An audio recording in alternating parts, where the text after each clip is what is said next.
सात संगत जी प्यार से कहना धन निरंकार जी। प्यारी सात संगत जी, दासी आप मान संतों के सामने क्या बोल सकती है। प्यारी सात संगत जी, दासी एक आज इस पर विचार रखेगी कि प्यारी सात संगत जी, एक हमें पूर्ण सतगुरु मिला हुआ है। हम कितने भागों वाले हैं, कितने नसीबों वाले हैं। सात संगत जी, प्यारे सात संगत जी, ऐसे ही एक चोर की बात है कि प्यारी सासंग जी एक नास्तिक चोर होता है। यदि प्यारी सासंग जी वो अपने आप को चेंज करना चाहे तो कैसे पल में चेंज कर देता है। प्यारी सासंग जी, एक बार की बात है कि एक बड़ा ही नामी चोर रहता था। प्यारी सासंग जी, उसने पूरी उम्र अपनी चोरी चकोरी में ही बिताई। और प्यारी सासंग जी, समय बीतते बीतते एक बार प्यारी सासंग जी वह बीमार पड़ गया। और प्यारी सासंग जी, उसने फिर अपने बेटे को कहा कि बेटा, मैंने तो पूरी उम्र बिता दी है और तूने ही अब इस काम को आगे बढ़ाना है और इसके कुछ नियम हैं जो मैं आपको बताता हूँ।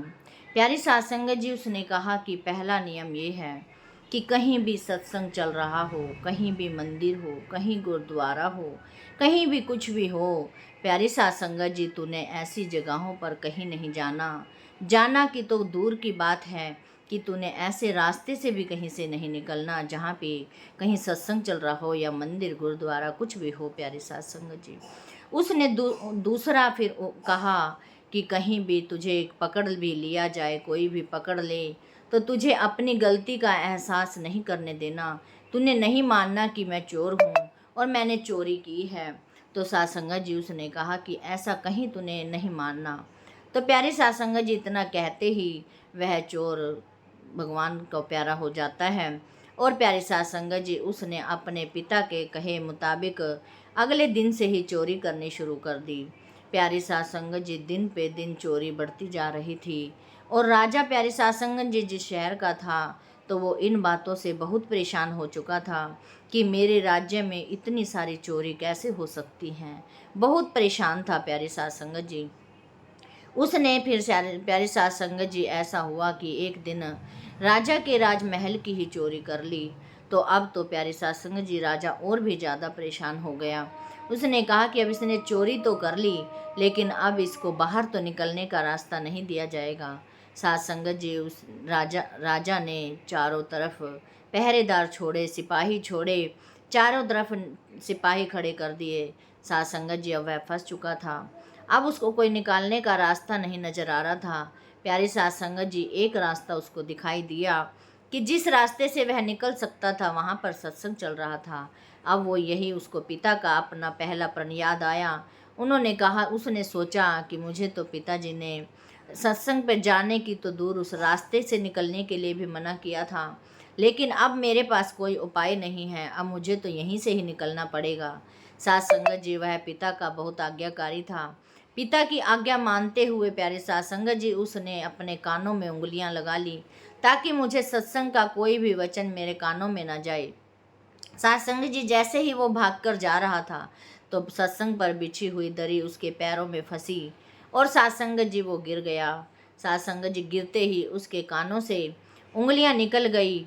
और वह जब वो उंगलियां निकली तो सात संगत जी, उस टाइम सत्संग में यह वचन हो रहे थे कि देवी देवताओं की परछाई नहीं होती।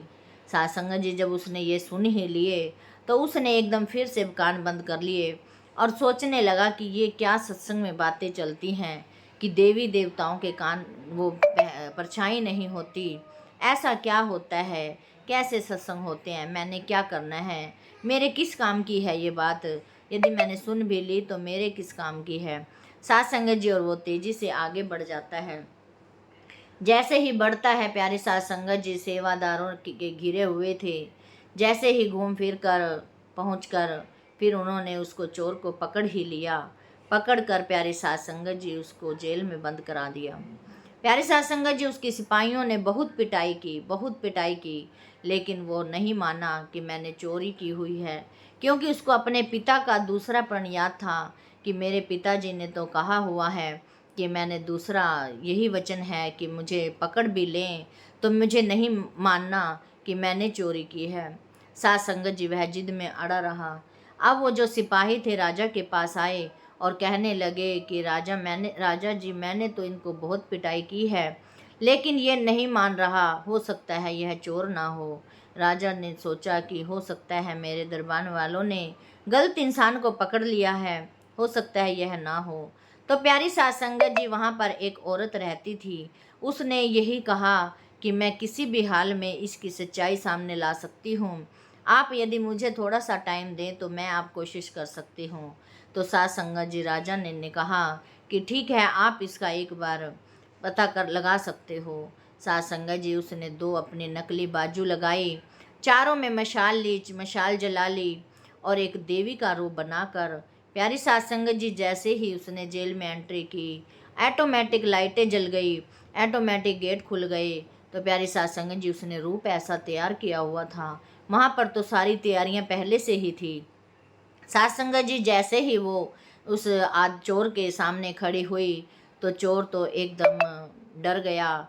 और प्यारे सास संगत जी वो तड़ाके के साथ बोली कि यदि आप अपना सच बताना नहीं जानते तो देवी को तो सारा कुछ पता होता है, वरना तो मैं आपके साथ हूँ। मुझे पता है आपको सिपाही राजा सारे परेशान कर रहे हैं। यदि आप मुझे सही से बता देंगे तो मैं आपको यहाँ से छुड़वा सकती हूँ। सास संगत जी वह मन ही मन खुश हो गया, क्योंकि प्यारी सास संगत जी जो चोर होते हैं वो देवी के पुजारी होते हैं। प्यारी सास संगत जी वह खुश हो गया कि आज तो मुझे देवी खुद ही बचाने चली आई है। और उसने प्यारी सास संगत जी भी वो बताने वाला ही था। तो इतने में सास संगत जी उसने उसकी परछाई देख ली। परछाई देखते ही सास संगत जी उसको सत्संग की एक बात याद आ गई कि सत्संग में चल रहा था कि देवी देवताओं की परछाई नहीं होती।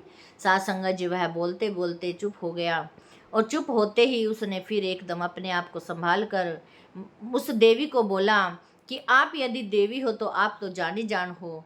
जब आपको ही पता होगा कि मैंने तो चोरी की ही नहीं, फिर आप मुझसे क्यों पूछने आई हैं? तो आप तो मेरा साथ वैसे भी दे सकती हैं।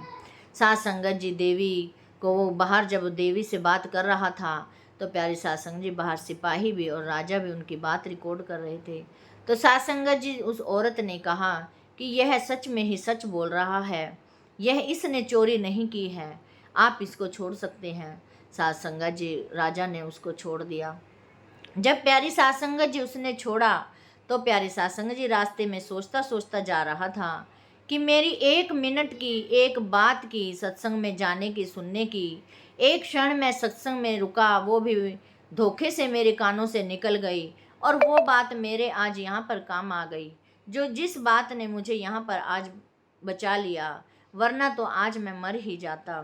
तो सास संगत जी वो कहने लगा कि यदि मेरे को एक बात मुझे यहाँ से बचा सकती है, अगर मैं सारे दिन रात सेवा सिमरन सत्संग करूँ तो मेरा फिर तो सारा कुछ अपने आप पार उतारा हो जाएगा। सास संगत जी उस चोर ने उस दिन से अपना चोरी का काम छोड़कर सत्संग के लड़ लग गया, सेवा सिमरन सत्संग करने लगा और प्यारी सास संगत जी एक नेक कमाई करने लगा। नेक कमाई करते करते वो एक शाहूकार बन गया। प्यारी सास संगत जी, आओ सास संगत जी, 1 सेकंड की, 1 मिनट की, 1 क्षण की विचार ने उसको इतना तार दिया, इतना चोर से कहीं शाहूकार बना दिया। आओ सास संगत जी, हम क्यों पीछे हैं? सारा कुछ जानते हुए सास संगत जी हम नहीं कर पाते। सास संगत जी दासी को भी यही सुमत बख्शना, यही सास संगत जी दासी का उपकार करना कि दासी भी सेवा सिमरन सत्संग करते हुए अंतिम श्वासों तक आप जी के चरणों में, माता जी के चरणों में लगी रहे। सास संगत जी दासी के इस चैनल को ज़रूर सब्सक्राइब कर देना। सास संगत जी प्यार से कहना, धन निरंकार जी।